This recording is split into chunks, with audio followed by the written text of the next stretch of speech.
Na Bledu smo se 11. decembra poklonili spominu na enega največjih slovenskih znanstvenikov. Ja, na današnji dan pred 150 leti se je rodil v bistvu eden najpomembnejših Blejcev, še danes priznan kot eden največjih mojstrov klasične matematike. In se mi zdi prav, da se tudi spomnimo nanj in nekako, bom rekla, osvetlimo spet ponovno njegovo življenje in pa delo in ga predstavimo mlajšim generacijam Blejcev in Blejk. Morda smo vmes malo pozabili nanj, seveda vemo, da se imenuje osnovna šola na Bledu po njem, da je pred nekdanjo osnovno šolo tudi spomenik Josipu Plemlju z njegovo enačbo s formulo. Da tukaj stoji tudi Plemljeva vila, zdi se mi tudi pomembno, da se to malo oživi, ker moram reči, da verjetno tudi veliko ljudi, ki hodi vsak dan po Prešernovi cesti tukaj mimo, pa se vila je zaprta v glavnem in nikjer ne piše, kdo je bil nekoč tukaj doma. Je prav, da se tudi malo osvetli spomin nanj. Zato je bil dan odprtih vrat v vili Perun dobra priložnost, da so obiskovalci ob ogledu Plemljeve spominske sobe na poljuden način izvedeli več o znamenitem matematiku. Plemlja lahko postavimo v bok Blaža Komardeja, ki je pred njim seveda v času Marije Terezije odločilno prispeval v slovenskem šolstvu. Plemlj pa k ustanovitvi univerze, kjer je prorektor je bil. To sta dva, ki sta v bistvu najpomembnejša Slovenca doma z Bleda. In sta pomemben menik v našem narodnemu razvoju in to je, kar je Bled največ vsem Slovencem dal. V matematičnem svetu je bil Plemlj prepoznan in cenjen, v splošni javnosti pa se še danes o njem ve premalo. V splošni javnosti manj, seveda čas gre naprej. Zgodovinski spomin je pri nas bolj slab. Imamo pa seveda šolo, ki se po njem imenuje novo.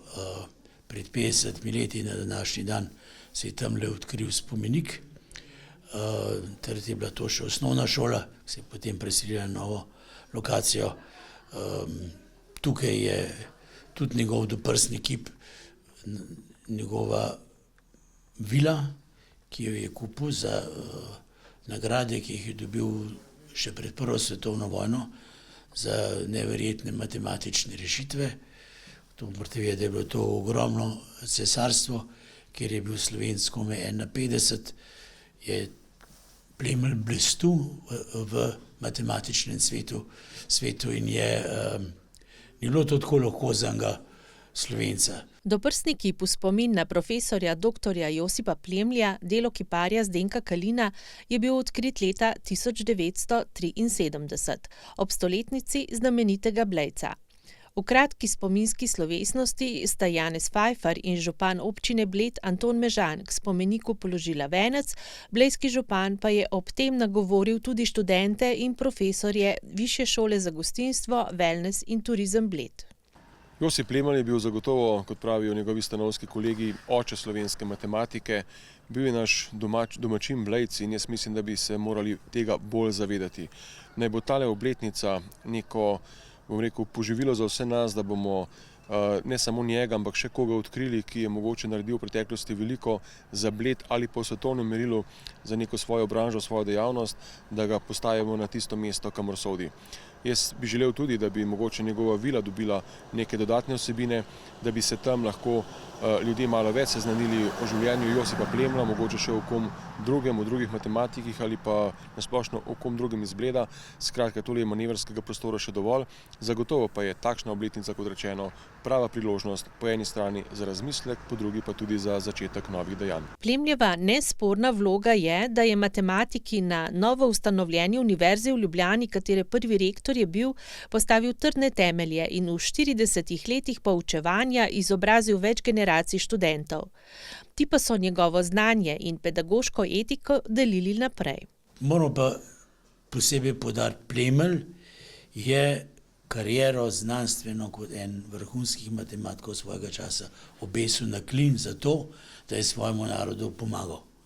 On je zelo padel dol s tem, ki je prišel v Ljubljano predavati, ampak je naredil Ljubljano tudi po tej klasični matematiki zelo znano zaradi njega, vzgojil čudovite profesorje in študente in še danes je pojem, on nikoli ni predaval z zapisko, ampak z glave. Prišel je pa šele novembra, kot smo izvedeli, ker je bil cel poletje tukaj na počincah in mu noben ni posveden, če reče. Temu nepretrganemu toku predajanja matematičnega znanja in ustvarjalnosti smo lahko sledili na večerni prireditvi v festivalni dvorani, ki so jo skupaj pletli domači in gostujoči ustvarjalci.